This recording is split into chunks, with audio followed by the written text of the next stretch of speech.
G'day everybody, it's Dave from Wing Chun Mind Force. Exciting episode. I'm starting on Chum Kiu finally, something I've been meaning to do for ages. And as you'd probably all be aware, Chum Kiu is the second form in Wing Chun, and it's also built on the foundation of Siu Nim Dao. So all the things that I've talked about in Siu Nim Dao are vital in you being able to do Chum Kiu properly. It's important if you're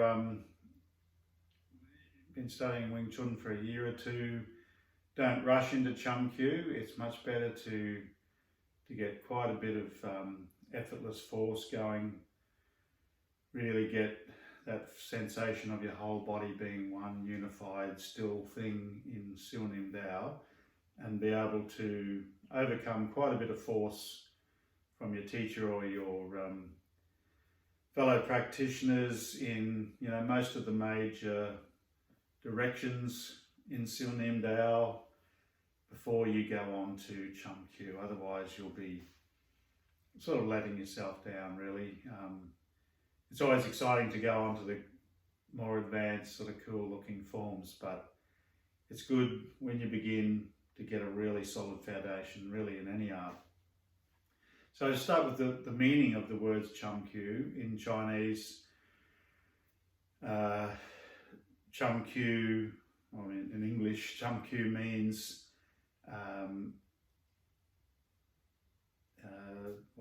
making the connection is the way I think of it. Finding the bridge, that's what I was trying to find. Finding the bridge is the way most people translate it, but it literally means making a connection between yourself and others. And I like the word connection because it's really the feeling you want to get. You want to feel absolutely connected to the other person. That's a big part of how we can apply overwhelming force to them, because you're so connected. It's as if you're moving yourself when you're moving them. Something my Sifu taught me when I first started Wing Chun, it's now coming up to 23 years, and on the 30th of April will be my 23rd Wing Chun birthday, which I'm looking forward to. But one of the first things he taught us in just the beginners classes was don't commit your balance. Don't basically give your weight to the other person. Don't lean, don't sort of go in like this, which is what most people tend to do in fighting. But in Wing Chun, we want to keep our balance under control. At an advanced level, you can be like that and still really be in the right state.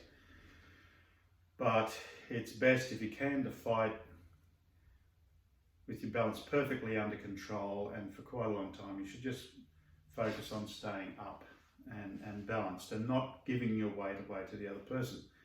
Because what we do is, in Chum Kiu, we use the other person's commitment of their weight, giving us their weight. We take that weight on board, we take it into our centre. And my friend and teacher Richard Antonini used to say, when he was first teaching me this, you take them on the bus. Come on, give us your mass, give us your weight, give us your force, I'll take it on the bus, and then I can drive you wherever I want to. Which is a great way of thinking about it. So in the next video, I'm going to get my son to help me. He's going to put some force on me, some resistance, and I'll show you how we use this connection to overcome the other person's force. Just some very practical things. Sometimes people train Chum Kiu in ordinary shoes, but I don't like that personally. Sifu was always big on using these Chinese Kung Fu shoes, and these are a little bit hatted, but essentially the cloth sole makes them very slippery. And I always remember somebody saying to me, but I don't like to wear them because I'll slip over. And I said, well, that's because your balance is crap. To put it mildly, touch wood, I've never gone on my ass because when you wear these shoes, it's like ice skating or something, you just become aware that things are slippery, but the beauty of them is that it's very fluid. When you pivot, it's just like you're sliding, so you're not tensing up in your legs, you're not sort of fighting the ground. That's a really important thing, because remember, Chum Kiu is a training.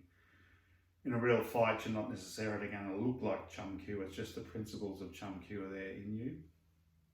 So the shoes are really important. I beg you, please use the shoes.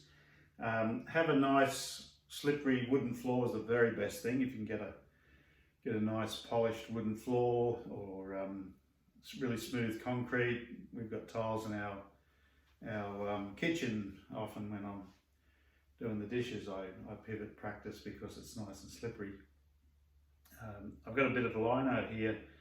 Lino's not as slippery as it was when I was a kid, which is sort of unfortunate, but this lino is very nice, got a bit of texture. So a guy at a hardware said use tyre shine, this like a silicon based tyre shine.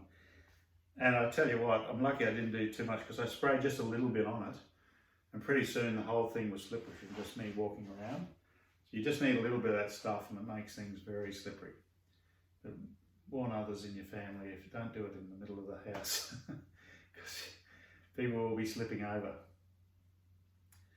Okay, so in Chum Kiu, we make the connection, and obviously when you're doing it without somebody putting force on you, you're just imagining that connection, but the important thing is to go into your center.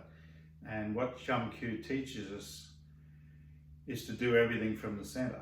So we take that Sunim Dao massively relaxed body, and instead of stepping like with the leg or the arm, starting the motion, I always think from my center first, or I have a feeling that I'm just one thing, sort of connected. So it can do your head in a bit trying to do everything from the center, but it's really pretty simple. You just be in your body mentally at the same time you're doing stuff like this. You're there. And in Chum Kiu, when you move, practice, and you practice Chum Kiu quite slowly. You don't have to do it at a pace.